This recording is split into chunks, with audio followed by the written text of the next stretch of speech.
बीडमधील सरपंच संतोष देशमुख प्रकरणावरून रोहित पवारांनी विधानसभा अधिवेशनात जोरदार भाषण केलं. बीडमध्ये जेवढं धनंजय मुंडेंचं चालत नाही तेवढं वाल्मिक कराडचं चालतं, म्हणूनच धनंजय मुंडे बोलत नसतील.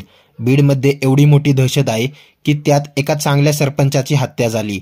वाल्मिक कराड यांच्यावर कारवाई झाली पाहिजे आणि संतोष देशमुख यांना न्याय मिळावा. वाल्मिक कराड आणि इतर गुन्हेगारांवर कारवाई होत नाही तोपर्यंत देवेंद्र फडणवीस यांनी बीडचे पालकमंत्रीपद घ्यावे अशी मागणी रोहित पवारांनी केली.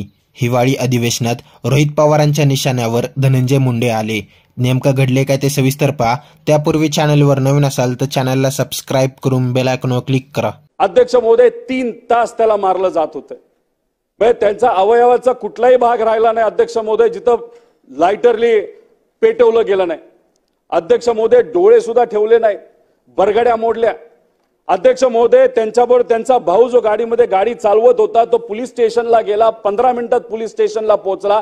3 तास विनंती करत होता की माझ्या भावाला गुंडांनी तिथं घेऊन गेलेले आहेत, काहीतरी कारवाई करा, माझा भावाला तिथं धोका आहे. अध्यक्ष महोदय 3 तास पोलिसांनी कुठली कारवाई केली नाही. या गुन्ह्यामध्ये मास्टरमाइंड कोण असेल तर अध्यक्ष महोदय हे वाल्मिक कराड नावाचा हा माणूस आहे. अध्यक्ष महोदय तिथं गेल्यानंतर त्याचं नाव घ्यायला सुद्धा लोक घाबरतात. इतकी मोठी दहशत बीड जिल्ह्यामध्ये वाल्मिक कराडची अध्यक्ष महोदय. म्हणजे एक असा व्यक्ती जो कुणी नाही त्याच्याबरोबर 2 पोलीस कॉन्स्टेबल कायम असतात. अध्यक्ष महोदय माझ्याकडे एक पोलीस कॉन्स्टेबल नाही, मला तो अधिकार असताना सुद्धा त्याच्यावर 2-2 पोलीस अधिकारी तिथं फिरत असतात का अध्यक्ष महोदय?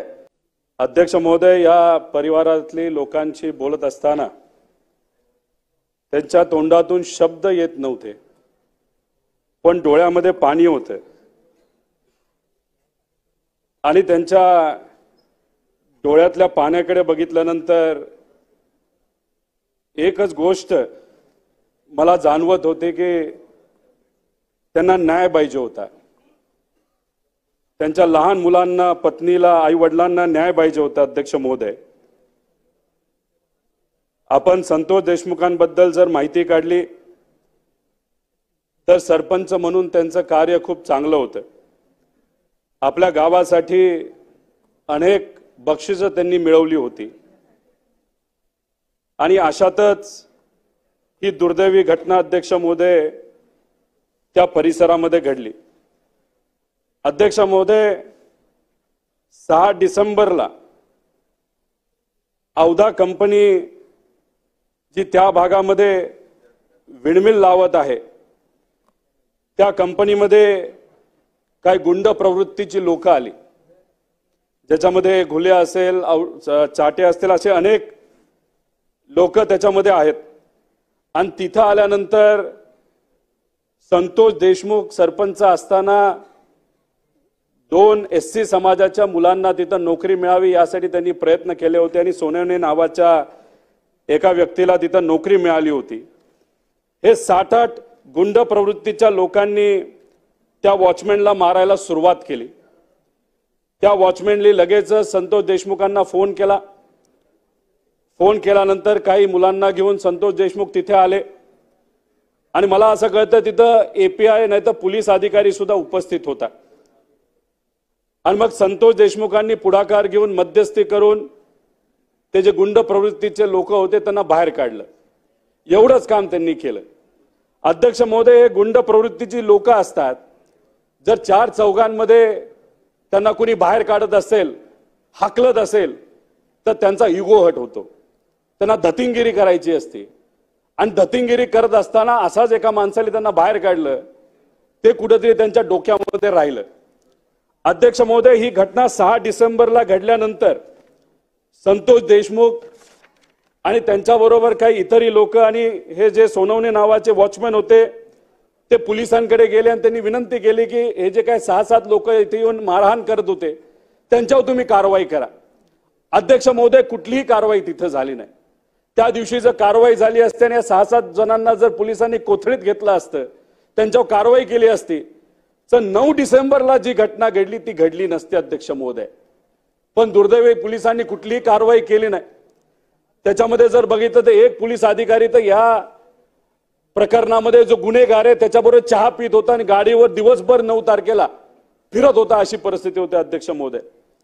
9 डिसेंबरला एखाद्या फिल्ममध्ये एखाद्या पिक्चरमध्ये कसं दाखवतात तसं संतोष देशमुखांची गाडी अडवली, दोन्ही बाजूला गाड्या लावल्या, त्यांना त्या गाडीमध्ये घेतलं. अध्यक्ष महोदय इतक्या वाईट परिस्थितीने मारहाण केली, आडबाजूला नेलं. अध्यक्ष महोदय 3 तास त्याला मारलं जात होतं. म्हणजे त्यांचा अवयवाचा कुठलाही भाग राहिला नाही अध्यक्ष महोदय जिथं लायटरली पेटवलं गेलं नाही. अध्यक्ष महोदय डोळे सुद्धा ठेवले नाही, बरगड्या मोडल्या.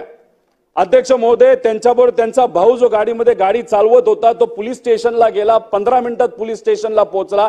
3 तास विनंती करत होता की माझ्या भावाला गुंडांनी तिथं घेऊन गेलेले आहेत, काहीतरी कारवाई करा, माझा भावाला तिथं धोका आहे. अध्यक्ष महोदय 3 तास पोलिसांनी कुठली कारवाई केली नाही. आणि दुर्दैव 3 तासानंतर आपला संतोष देशमुख तिथं दुर्दैवाने मृत्युमुखी पडलेला बघितला. अध्यक्ष महोदय त्याकडे बघितल्यानंतर अक्षरशः डोळ्यामध्ये पाणी येत होतं. आणि मग अशा चुकीच्या पद्धतीने ही घटना तिथं घडली आणि पोलिसांनी कुठलीही कारवाई अध्यक्ष महोदय केली नाही. पण 9 डिसेंबर आणि 3 डिसेंबरच्या आधी अजून एक घटना घडली होती, ते नोट करण्यासारखी आहे अध्यक्ष महोदय, की एक खंडणीचा गुन्हा वाल्मिक कराडच्या नावाने तिथं दाखल झाला होता. वाल्मिक कराड बरोबर 4 लोकांची नावं घेतली गेली होती आणि ही 4 लोक ही या 9 तारखेच्या गुन्ह्यामध्ये सुद्धा तिथं गुन्हेगार आहेत अध्यक्ष महोदय. त्यामुळे आमच्या सगळ्यांचं तिथं असणाऱ्या लोकांचं मत आहे की या गुन्ह्यामध्ये मास्टर माइंड कोण असेल तर अध्यक्ष महोदय हे वाल्मिक कराड नावाचा हा माणूस आहे. अध्यक्ष महोदय तिथं गेल्यानंतर त्याचं नाव घ्यायला सुद्धा लोक घाबरतात, इतकी मोठी दहशत बीड जिल्ह्यामध्ये वाल्मिक कराडची अध्यक्ष महोदय. अध्यक्ष महोदय आमच्या सरकारला विनंती आहे की जर या वाल्मिक कराडवर आज कारवाई गेली नाही तर उद्या हाताबाहेर ही परिस्थिती जाऊ शकते अध्यक्ष महोदय. अहो वाल्मिक कराडनी कोणाला सोडलं नाही, कुठल्याही समाजाला अध्यक्ष महोदय तिथं सोडलं नाही. आज स्वर्गवासी मुंडे साहेब इथं असते अध्यक्ष महोदय काय केलं असतं अध्यक्ष महोदय, इतकी कडक कारवाई केली असती तर त्या भागामध्ये कुणीही तिथं अशी एखादी घटना पुढे घडवण्याची हिंमत झाली नसती. अध्यक्ष महोदय मुंडे साहेबांनी पूर्वीच्या काळामध्ये जर आपण बघितलं मोकासारखा कायदा आणला, अख्ख्या मुंबईला गुंडागर्दीतून तिथं बाहेर काढलं. अध्यक्ष महोदय मला या सरकारला विनंती करायची की मुंडे साहेबांचा विचार कुठेतरी मनामध्ये ठेवा आणि तिथे लवकरात लवकर कडक कारवाई तिथं करण्याची जरूरत आहे. अध्यक्ष महोदय हे आज थांबलं नाही तर उद्या कुठेही तिथं सामान्य लोक हे स्वतःला सुखरूप अध्यक्ष महोदय तिथं समजणार नाही. त्यामुळे देवेंद्र फडणवीस साहेबांना मी विनंती करतो, अजितदादांना इथं मी विनंती करतो, एकनाथ शिंदे साहेबांना विनंती करतो, याच्यावर अनेक ज्या आमदारांनी हा विषय मांडला, पोटतिडकीने मांडला, त्यांच्या मनापासून त्या कुटुंबाच्या वतीने आभार व्यक्त करतो. त्याच्यामध्ये संदीप भैया असतील, धस साहेब असतील, आपल्या मुंदडाताई असतील, आमचे आव्हाड साहेब असतील, यांनी ते मुद्दे मांडले. अध्यक्ष महोदय आम्हाला याचं राजकारण करायचं नाही, फक्त तिथली जी वाईट झालेली परिस्थिती आहे, दुर्दैवाने तिथं बीडला आता बिहार झाले असं म्हणलं जातं अध्यक्ष महोदय. अधिकारी खोट्या कारवाई तिथं करतात.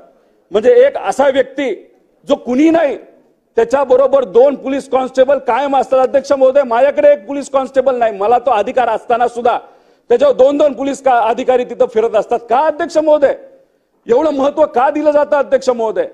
तुम्ही जर खोलात जाऊन त्या बाबतीत लक्ष दिलं तर अध्यक्ष महोदय त्या व्यक्तीच्या विरोधात, त्या लोकांच्या विरोधात अनेक त्याच्यामध्ये गुन्हे तुम्हाला त्या ठिकाणी दिसतील. तिथं देवेंद्र फडणवीस साहेबांनी निर्णय दिला, SIT केली. अध्यक्ष महोदय SIT करून हा विषय सुटणार नाही. आणि त्यांच्या परिचयाचे काही मोठे नेते जर या विधिमंडळामध्ये असतील तर अध्यक्ष महोदय कसा न्याय तिथं असणाऱ्या लोकांना संतोषला तिथं अध्यक्ष महोदय मिळणार आहे? अध्यक्ष महोदय सीटच्या बद्दल, SITच्या बद्दल बोलायचं झालं तर महाराष्ट्र भूषण 16 प्रकरण तिथं सुद्धा SIT केली. 1 वर्ष 7 महिने झाले, काही त्याच्यावर अध्यक्ष महोदय निर्णय नाही झाला. घाटकोपर होर्डिंग प्रकरण अध्यक्ष महोदय 208 दिवस झाले, काही झालं नाही. पत्रकार हत्या प्रकरण 6 फेब्रुवारीला झालं, 1 वर्ष 10 महिने झाले, SIT वर कुठलाही निर्णय अध्यक्ष महोदय दिला गेला नाही. त्यामुळे तिथं जर निर्णय घ्यायचा असेल तर ज्युडिशियल एन्क्वायरी करण्याची जरूरत आहे. नाहीतर एखादा माजी अधिकारी घ्या ज्याच्यावर कुठल्याही प्रकारचं कलंक नाही, स्वच्छ अधिकारी, त्याला तिथं जबाबदारी द्यावी. आणि सरकारमध्ये असणाऱ्या सर्व नेत्यांनी आणि विरोधात असणाऱ्या सर्व नेत्यांनी, सर्व आमदारांनी पाठिंबा दिला पाहिजे की एक स्वच्छ कारवाई ते सुद्धा पुढच्या 10 दिवसामध्ये त्या ठिकाणी झाली पाहिजे. आणि 302 कलम जे इतर लोकांना लागले, मास्टर माइंडला सुद्धा ते कलम लागण्याची अध्यक्ष महोदय तिथं जरूरत आहे. आणि SIT म्हणजे सरकारचा इंटरेस्टेड टाइमपास झाल्यासारखं आहे. त्यामुळे लवकरात लवकर फडणवीस साहेबांवर आमचा विश्वास आहे, त्यांनी त्या बाबतीत निर्णय तिथं घ्यावा आणि कडक कारवाई करावी. मुंडेताई इथे त्यांच्या सुद्धा मी मनापासून आभार व्यक्त करतो. त्यांनी सुद्धा सांगितलं SITच्या माध्यमातून तिथं लक्ष दिलं गेलं पाहिजे. पण जाता जाता अध्यक्ष महोदय फक्त अजून एक गोष्ट सांगतो, एक तर त्या कुटुंबाला न्याय मिळाला पाहिजे. मास्टर माइंड पासून जे कोणी जबाबदार आहे त्यांना कडक कारवाई झाली पाहिजे आणि अशी कारवाई झाली पाहिजे उद्या जाऊन कोणाचाही त्या ठिकाणी धाडस नाही झालं पाहिजे. अशा पद्धतीने काम करायचं अध्यक्ष महोदय. आणि त्याच्याच बरोबर संतोष देशमुखाची मुलगी आहे अध्यक्ष महोदय, ती नीट एक्झाम देणार आहे. तर सरकारली मला माहित नाही कुठल्या नियोजनाच्या अंतर्गत आम्ही त्यांना तिथं शब्द दिलाय. सरकारली सुद्धा जर शब्द दिला की तिचं शिक्षण, त्या दोघी मुला मुलीचं शिक्षण हे सरकारली त्याची जबाबदारी घ्यावी, नेत्यांनी जबाबदारी गेली, आम्ही तिथं तयार आहोत. पण मला असं वाटतं की या विधिमंडळाची जबाबदारी आहे, अशी एखादी घटना घडली आणि मुलगी जर वडिलाचं स्वप्न डॉक्टर बनण्याचं पूर्ण करत असेल तर आपण सुद्धा त्याला पाठिंबा देण्याची जरूरत आहे. तिचं शिक्षण, तिचं पुढचं जे काय असेल खर्च, याची जबाबदारी सरकारली अध्यक्ष महोदय तिथं घ्यावी.